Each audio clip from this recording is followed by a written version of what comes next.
Now, we have got a TV exclusive with a former Royal Marine. He's an author. He's called Lee West. And he went deep undercover in a migrant camp in Calais. We've got a couple of clips for you. This is the start of his extraordinary story. Occupied a tent deep inside, so tonight we met back up with the boys from Chad that we met yesterday onto yesterday's update. Just about to make our exit from the tent. Don't think the boys are up yet. It's raining. We might be come from sat round the campfire. See what happens.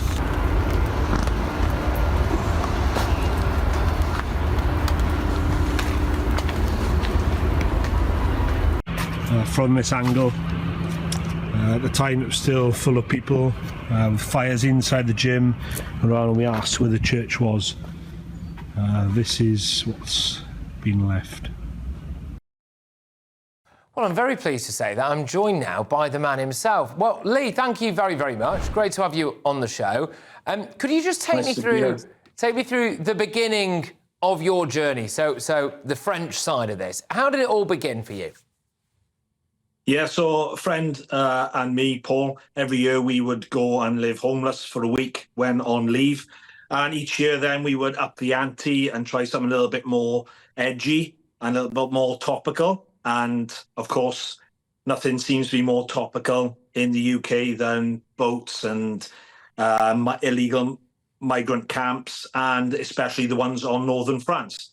So we came up with the idea of going, we've seen it all on the news. We all see it, of course, all the time. And you have to try and filter what you see from the news with what is actually going on over there. And we thought, well, let's go and have a look ourselves. Let's go across to France, dress scruffily, and try and blend in and see what's going on in these camps.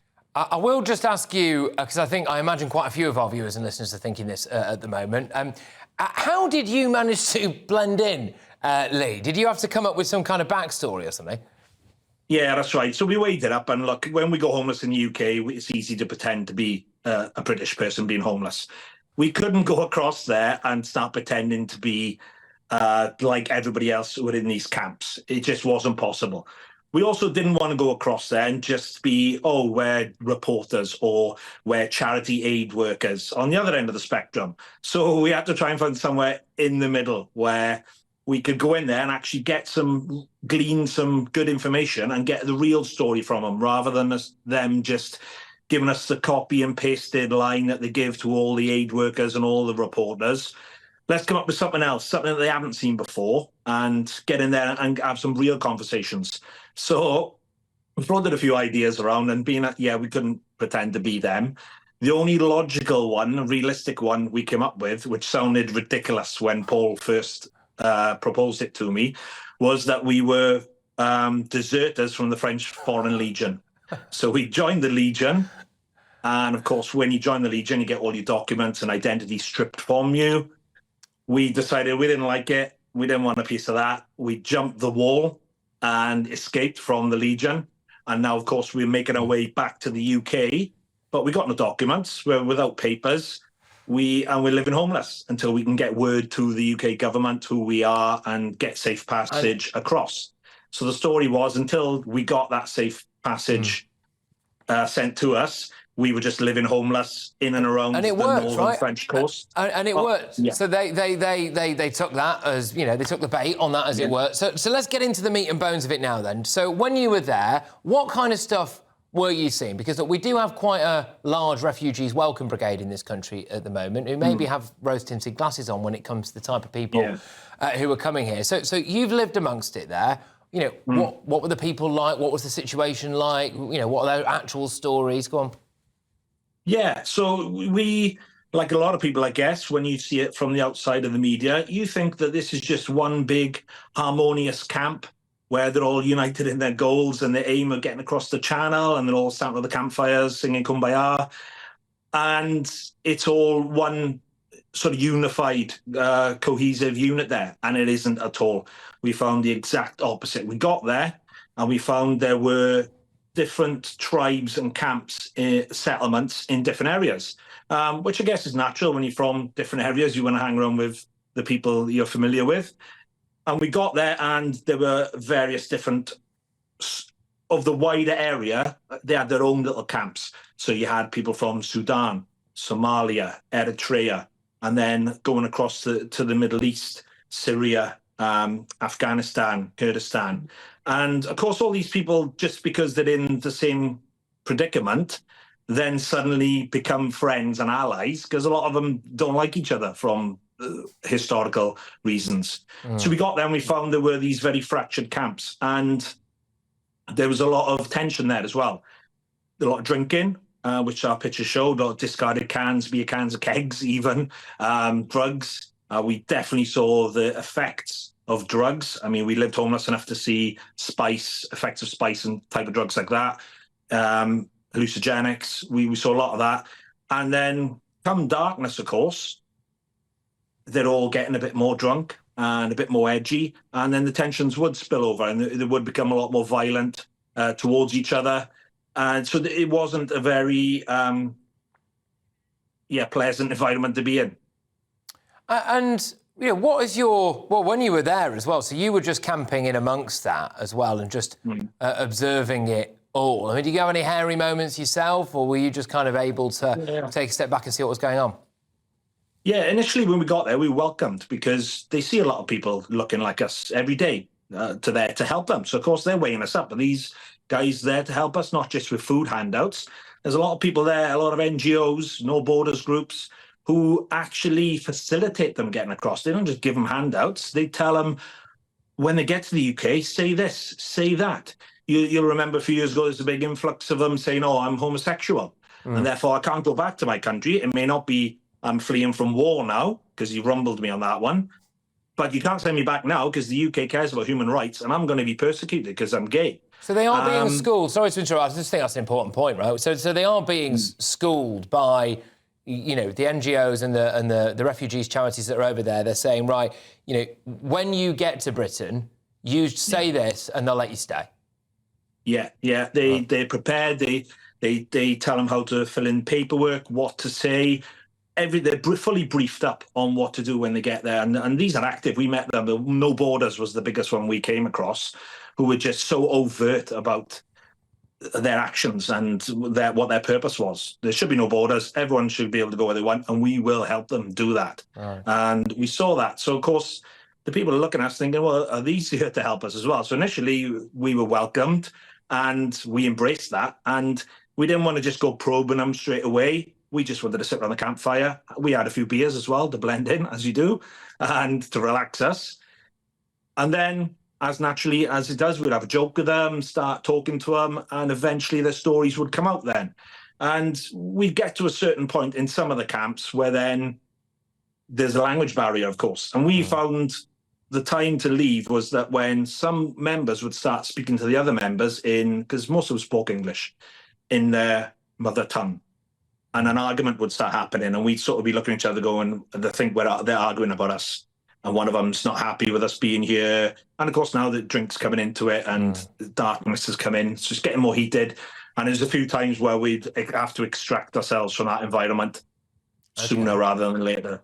Well, what we're going to do is we're going to pause it for now, because there's another half to this story, right? Which is the fact that you got across the channel, you got in a small boat, and your journey there. And I think that is actually equally as fascinating. There's nothing quite. It's all right for me here, sitting in a nice studio.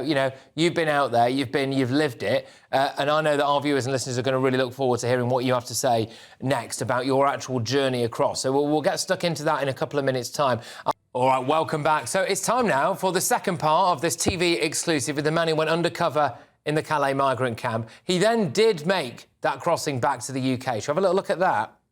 So we just had a pickup from a special agent. We're on the back of this van, en route to the drop-off point for the next phase.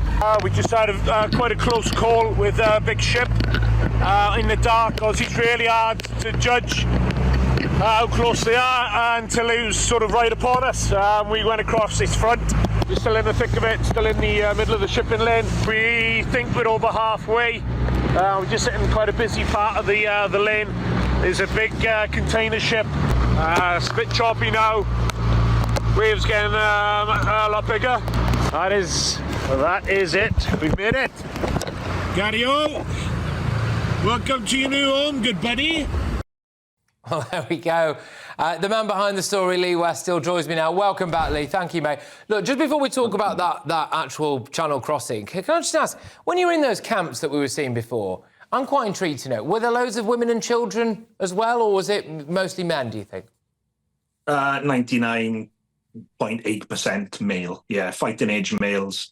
And we saw maybe one or two women the whole time. What their purpose was there, we don't know. We didn't get to talk to them.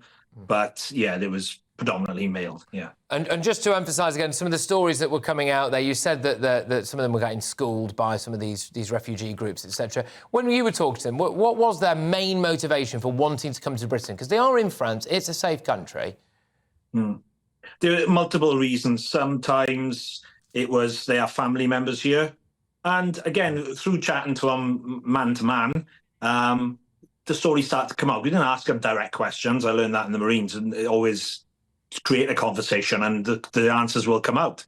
And not just to the family members because they wanted to be with their sister, but the family members have got contacts in the UK for work, whatever that might be. And of course, helping them settle there and all the rest of the stuff. So a lot of it was that they already had contacts here. And of course, then they'd been briefed by these NGOs that this is what you're entitled to. This is what you can get. The British government will give you this. It will allow you to have all these extra benefits. So a lot of it was materialistic reasons why they wanted to come to England. Because like you said, France, it's a modern country. It's one of the leading powers in Europe. Yeah. And they'll be very well looked after. I mean, most people would want to move to France out of England. Well, a lot of people have second homes in France, don't they, to be fair? In fact, a few people are off on holiday there as we speak. But Lee, we've still got a few minutes. I just want to ask about that crossing then. So how did you get in a boat? How did you get across? Just talk me through that, really, and then what that journey was like.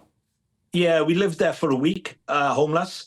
And then a friend came across on the ferry with a van, so he could have been intercepted. He had the deflated dinghy in the back with a small engine. Met us after our 7 days of living in the camps on the French coast. We hadn't even pre-planned before we left to go to France where we were going to launch from. We did that from Google Maps while we were in the camps. We looked at Google Maps. There's a slipway into the channel. That's where we're going to go. So the first time we set eyes on where we're going to launch from was when we got there. So it could have been completely unsuitable. We got there. He met us with a boat. He was dressed as a Frenchman with a beret and a tash, which was a great bit of morale after 7 days living homeless in a camp. And a blow-up doll called Gary from Only Fools and Horses. We went then to the slipway, pumped the dinghy up on the beach with a 12-volt battery from a van. Nearly woke up half of the coast. It was so loud. No police, though, I take it. No police, no gendarmes. No, nothing. And we were near Sangat, the old migrant camp, so we weren't a million miles away from where they all are. We didn't go to Normandy or somewhere. So we were close. And looking at the maps, why did we pick that slipway? Because it was the only one we could see. So it was obviously an obvious, prominent point to launch from. But there was nobody there, nobody there on the beach to greet us. It was on the other side when we got to England. Well, eventually when we got to England. We've got about 45 seconds for you to explain what happened when you landed in Britain, mate. So do you think you can do that? Go on. We landed, high fives. Nobody was there to meet us. Unfortunately, 2 migrant boats had landed further down the coast and been apprehended. After about an hour of us packing up, 3 actual migrants, we would have legged it. We made it. Nobody caught us.